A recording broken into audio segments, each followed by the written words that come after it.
very good known author, a known publishing house. For those who read Arabic books, Darul Ghawthani is a very good publishing house for kutub, books on Tajweed, books on tafsir and different things. MashaAllah, they do a lot of tahqiq and different works in this. If you read Urdu, then you can go through, there's a book called Ashraful Ma'arif, which is a gathering of many different ilm hadith and different subjects written by, what the scholar has done is gathered the text of Mawlana Ashraf Ali Thanwi rahimahullah, and the last chapter of it is on Tajweed, and Mawlana Ashraf Ali Thanwi rahimahullah was a very knowledgeable scholar in India in Tajweed, in all of the sciences, but in Tajweed as well. He was a very knowledgeable scholar. So if you read Urdu, that's a work for you. If you read English, I don't know one at the moment, unfortunately, on the top of my head, but hopefully I'll find one, inshallah. So if you don't read any of those, we can find something in English for you. But when it comes to ilm al-tajweed, it's an extremely important science, and we'll learn this from the Risala. What I'm going to do is, I have nothing to add, everything is really in here. So I'm just going to translate and explain quite a bit for you, inshallah. So first he speaks about that tajweed of Qur'an is wajib. It's knowledge which is wajib. It is fardul kifaya in the sense that there has to be people learning on the level of advanced knowledge. On the level of advanced knowledge, there has to be a group of people in every community who learn and can teach this knowledge. That's fardul kifaya. And this is for all of the ulum, is the same thing. But then there's a level and degree which is fardu ayn, which is obligatory upon every single person as well.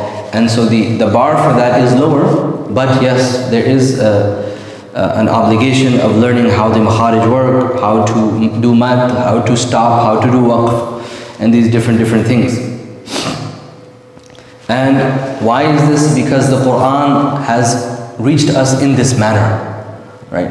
And there will be different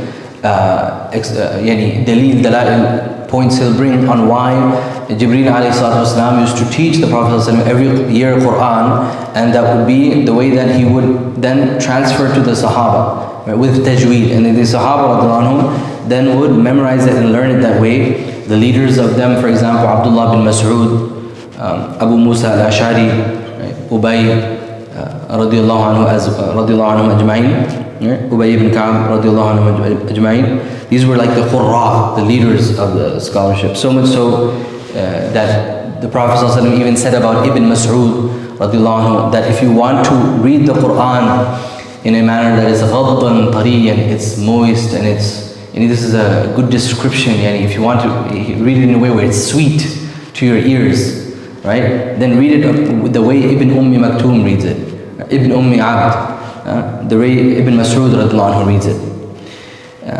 Ibn Mas'ud radiallahu anhu was honored in that the Prophet ﷺ would ask him to read Quran to him, and he recited Surah An-Nisa, extremely portion, to the degree the Prophet ﷺ never stopped him, because he would stop. The Prophet ﷺ would tell the Sahaba, read to me, then imma yuqarrir or imma yusahih. Either he would say that you read correct, and he wouldn't stop them, or he would correct them. And this is the exact way that we learn Tajweed today as well. So Ibn Mas'ud, he never stopped him. Rather, he even started to weep. The Prophet ﷺ started to weep until his beard became wet and moist. So, as one of the main ulama in the field of Qur'an, Ibn al-Jazari rahimahullah, who, in every ilm, there's a syllabus. And you have to go back to that syllabus. If you don't study that syllabus by people who already have studied that syllabus and mastered that syllabus, then you cannot, claim to teach. You're not supposed to teach that field. So he says, for example, وَالْأَخْذُ بِالتَّجْوِيدِ حَتْمٌ لَازِمٌ مَنْ لَمْ يُجَوِّدِ الْقُرْآنَ آثِمٌ. That to learn the knowledge of Tajweed is something very emphasized, necessary. And the one who doesn't do the Tajweed of the Qur'an is sinful. لِأَنَّهُ بِهِ الْإِلَهُ أَنزَلَ وَهَكَذَا مِنْهُ إِلَيْنَا وَصَلَ. Because it's like this, the Lord has revealed it, and so and forth, it has reached us in this manner. Its Tajweed was taught. Ibn Mas'ud, his quote is mentioned, Jawwidul Qur'an, do the tajweed of the Qur'an and beautify it with your beautiful voices. وَأَعْرِبُوهُ, and read it literally means Arabic, and I'll explain what this means. Make it Arabic. فَإِنَّهُ عَرَبِي. Right? وَاللَّهُ يُحِبُّ أَن يُعْرَبَ بِهِ. And Allah loves that it be made Arabic. What is meant by أَعْرِبُوهُ? The Arab, they had, right, although their Arabic was amongst different clans, sometimes different, there were certain rules that they all agreed upon, right? And later on, Arabic was then written, right? Later on, right, at the time of Ali radiallahu anhu, the effort started, and I'll mention that the historical kind of scene behind this as well. But the Prophet ﷺ knew that it needs to be preserved in the way it's coming down in its Arabic manner. Why? Because with time, things will change, right? Now, this virtue doesn't go for Arabic anymore. Why? Because you cannot just learn how to read the Qur'an from any Arab anymore. Why? Because Arabic is no longer preserved the way it was on the tongues of people. It's preserved in the books, but it's no longer preserved on the tongues of the people like it was at that time.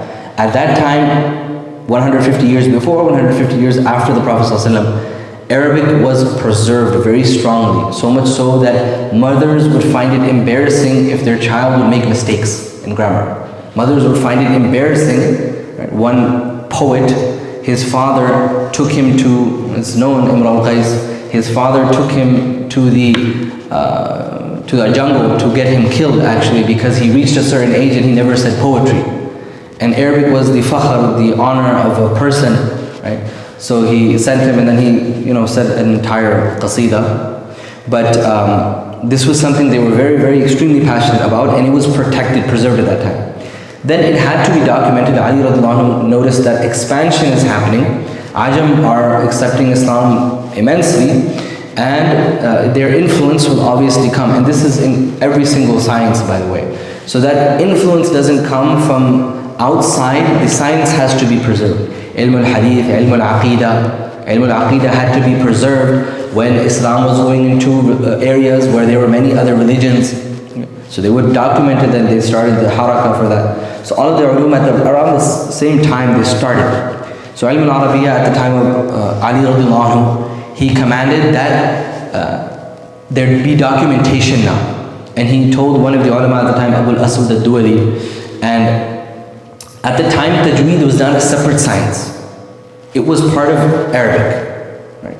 So you'd go to, for example, a few decades after, one of the scholars who's the student of Abu al-Aswad al-Duwali, right? Al-Khalil al-Farahidi, his student Sibawayh, very known Arabic. He's the master of Nahu. His book is 4 volumes, and in that he has grammar, morphology, sarf, which is how to make words in Arabic, and the end is Tajweed. He talks about all the rulings of Tajweed, except for a few. Why? Because he wasn't writing a book for Tajweed. He was writing a book for Arabic. There were a few things which the Qur'an even added. The Prophet ﷺ added those things to the Arabic nation, which was mad, for example. The Arabs didn't do mad. That was something they didn't do. Ghunna, this was something they didn't do. And there's 2 other things. There were 4 things that Sibawayh added, which were not preserved, but they were part of the Qur'an. The Prophet ﷺ would read it in that way. And so that's some history. We'll mention more things after. But the documentation had started at that time, and the Arabic language was preserved. And then when the scholars saw that ilm al-Tajweed has to be separated, then they started writing around the 2nd, 3rd century, separate books on Tajweed for the sake of Tajweed. And because they understood the importance of this. There are other quotes, many quotes he brings, that the reading the Qur'an in the performance, in the manner that was told to us by the Prophet ﷺ, this is an obligation, and every qari, every reciter of Qur'an has to learn it, and has to protect the Qur'an. Why? Because Allah has commanded, Allah has protected the Qur'an. When He's protected the Qur'an, that means not only its ma'na, its meaning, not only its written form. Rasam, how the Qur'an is written, is a science of its own as well. Why did Uthman make things written the way, the Rasm Uthmani, right, the way it was, and then why nukat, dots were added after, how harakat were added after, and then that's an entire also knowledge of its own, which is related to Tajweed. However, it's its own entire science. So Allah Azza wa Jalla has also protected the sounds of the Qur'an.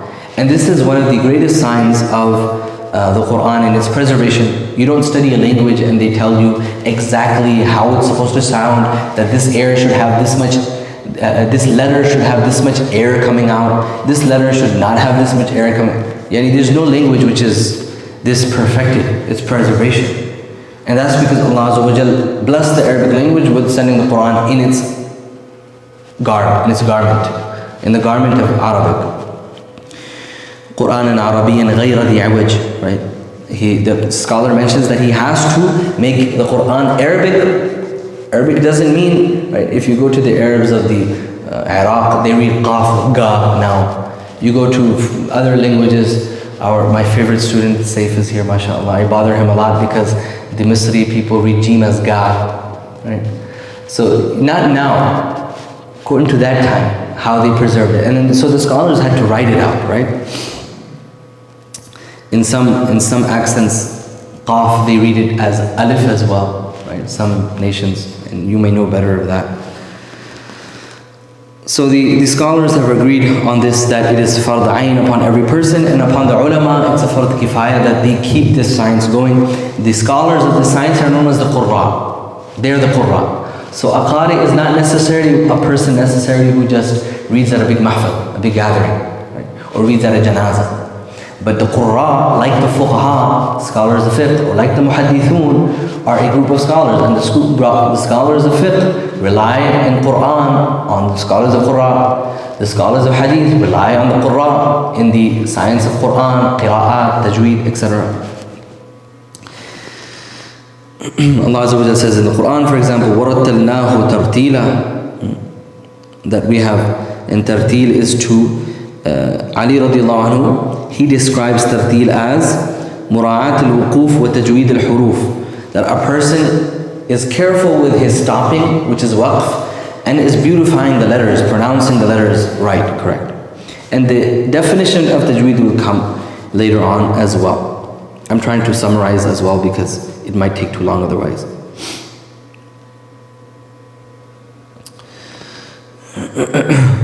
Right, there is wa'id for a person who doesn't recite the Qur'an properly, right? The Messenger of Allah said, رُبَّ قَارِئٍ لِلْقُرْآنِ وَالْقُرْآنُ يَلْعَنُهُ, that perhaps there's a person who reads the Qur'an and the Qur'an is cursing him. And the ulama have taken this hadith to understand it in tajweed as well. That if a person is not taking out time to learn tajweed, his fard ayn, right? You have to learn tahara, you have to learn salah, you have to learn these. Likewise, you have to learn a portion, a certain amount of tajweed. So they would mention this hadith, and this is how we know tajweed is fard and it's wajib. Why? Because anything which has a wa'id, then it becomes wajib generally.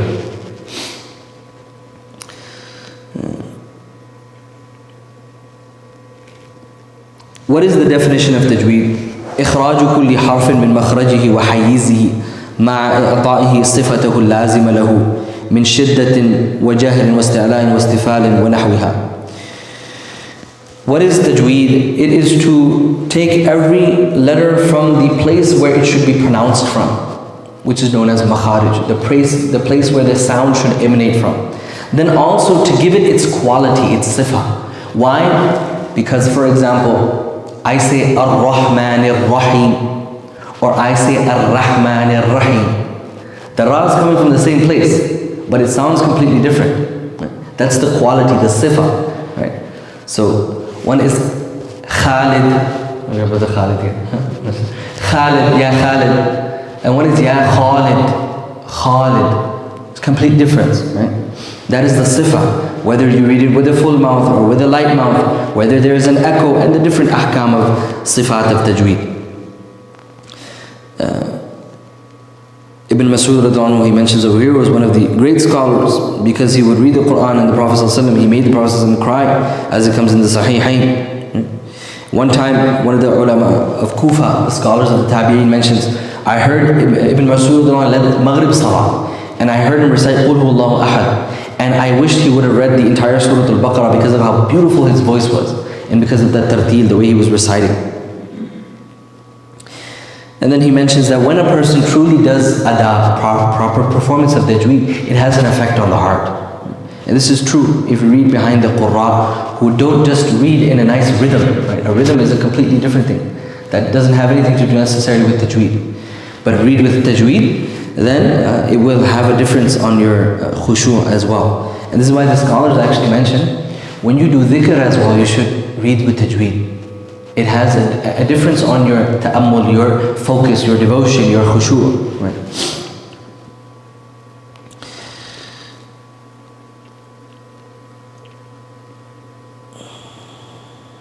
So the ummah, as they have been commanded to understand the Qur'an, the same way they have been commanded to read its words. Right? The Qur'an consists of surahs, surahs consist of ayat, ayat consist of kalimat or jumal, jumal sentences consist of words, words consist of letters. Right?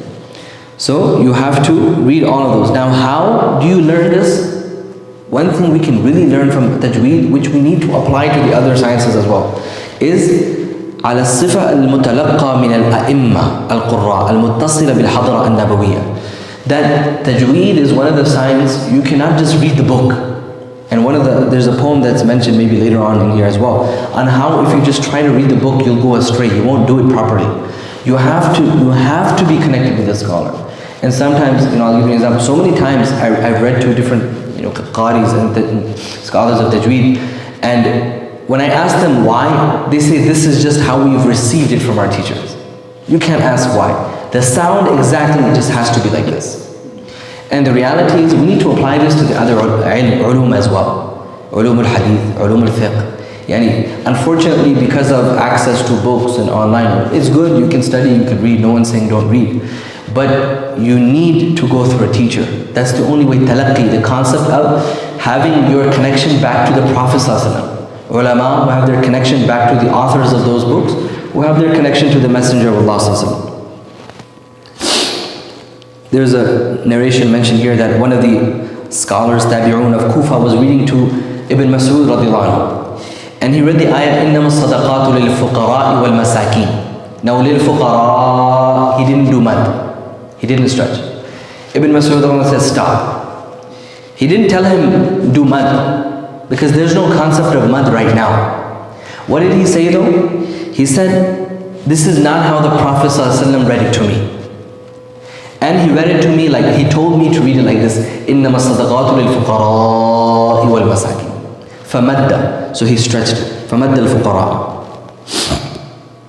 Now how do you know the length of mad? That also you have to learn from the qari, right? And the styles of qira'ah may differ, right? And so if you go to the ulama of North Africa, because they read with a different qira'ah, the mad is different. This length is shorter. The ulama of Hafs, which is generally what we read in, the qira'ah we read in, its length is different. Right? And you have to follow the system. The scholars mention this as well. You cannot just add from this qira'ah. Unfortunately, a lot of people are doing this now. And it's really bad. They have Instagram video, they're reading this qira'ah sometimes, they're reading that qira'ah sometimes. Nor have they learned from a shaykh, and they're mixing qira'at. It's a big mistake, very wrong. So there's a system that the ulama have placed. And he talks about this in other chapters on riwayat. So you have to, فالحاصل أنه لا بد من التلقي من أفواه المشايخ الضابطين المتقنين على ما تقدم ولا يعتد بالأخذ من المصاحف بدون معلم أصلا. That what we learn from all of these different things he mentioned, and he mentions examples as well. I won't go through the examples, but he mentioned many examples. That you have to take it from the Qur'an, the mashayikh who have mastered and read the entire Qur'an to their teachers. Why? Because sometimes the mushaf, the way it's written is different from the way it's read. And that's why I mentioned writing the Qur'an is a separate science, and the rasm, and reading the Qur'an is a separate science, it's a different science.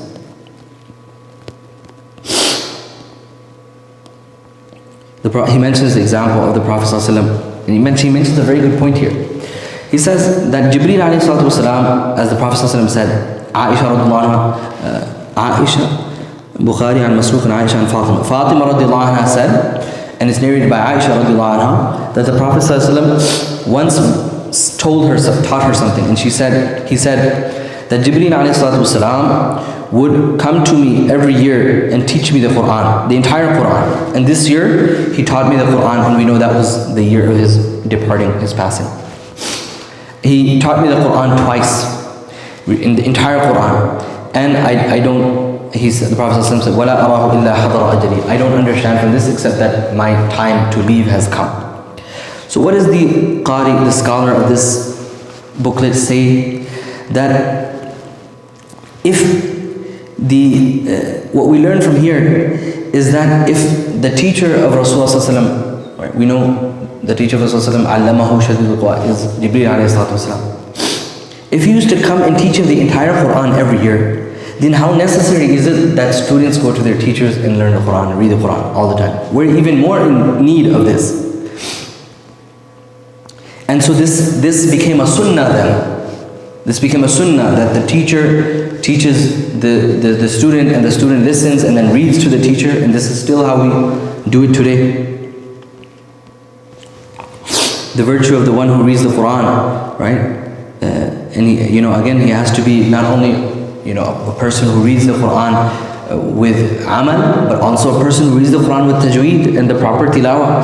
It will be said to him that read and rise, to the different darajat, levels of Jannah, and do not rush. Rattil. Rattil means to not rush. This is a very important concept. There are speeds to reciting the Quran. Hadal is the fastest.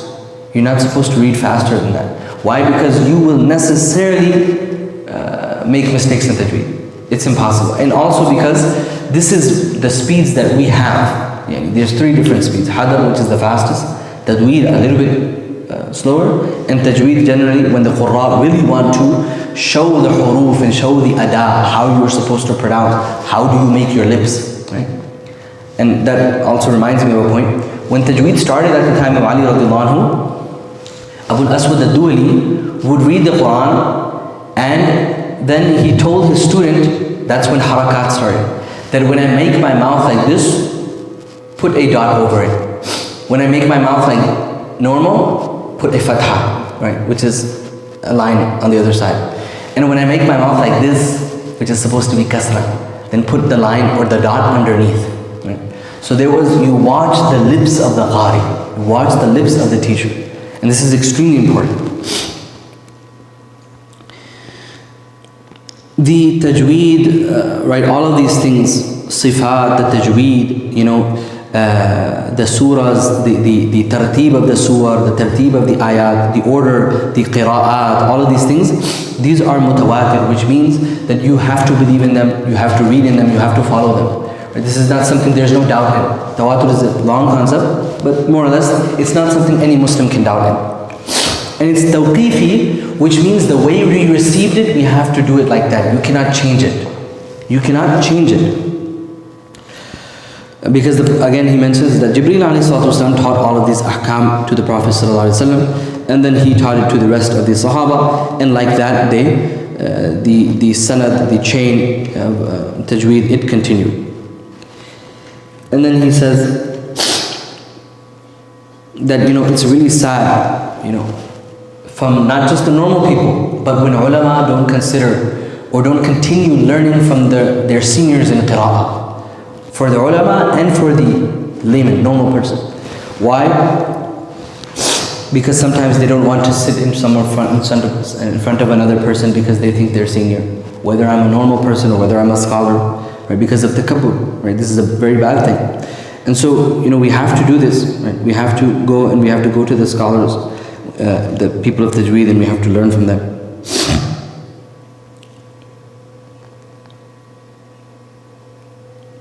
Then he mentions a few ahadith, and I think he concludes here, right? That Imam Bukhari rahimahullah narrates that Anas radiallahu anhu said that the Prophet ﷺ said that subhanallah, Allah Azza wa Jal has commanded me to teach you the Qur'an, O Ubay ibn Ka'b. So Ubay ibn Ka'b says, Allahu sammani lak, did Allah take my name to you? And then Rasulullah ﷺ said, Allahu sammak, that Allah took your name. So Ubay started to cry. Ubay started to cry. out of appreciation, out of joy, Allah Azza wa Jal took my name. Right? And this is the same, when a person learns a knowledge, it's only because Allah chose you to learn that knowledge. The scholars say knowledge is just as much as a rizq as anything else. It's a rizq that Allah gives it to who He wishes. Like you have to make an effort to gain your wealth outside, you have to make an effort for ilm, knowledge, and Allah will grant you it. And again, he emphasizes the point, it has to be taken from the scholars before you, from the ulama before you. And then he mentions the poem here. مَن يَأْخُذِ الْعِلْمَ عَنْ شَيْخٍ مُشَافَهَةً يَكُنْ عَنِ الزَّيْغِ وَالتَّصْحِيفِ فِي حَرَمِ.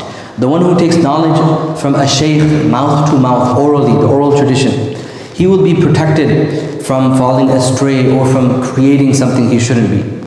وَمَن يَكُنْ آخِذًا لِلْعِلْمِ مِنْ صُحُفٍ فَعِلْمُهُ عِنْدَ أَهْلِ الْعِلْمِ كَالْعَدَمِ.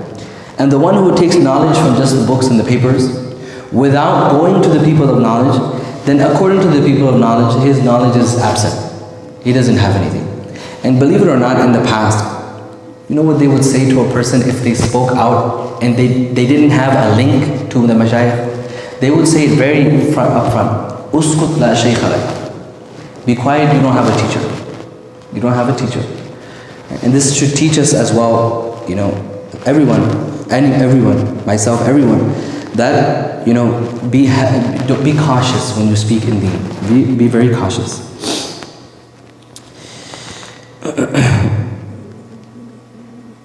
And then he mentions different fiqhi points, etc.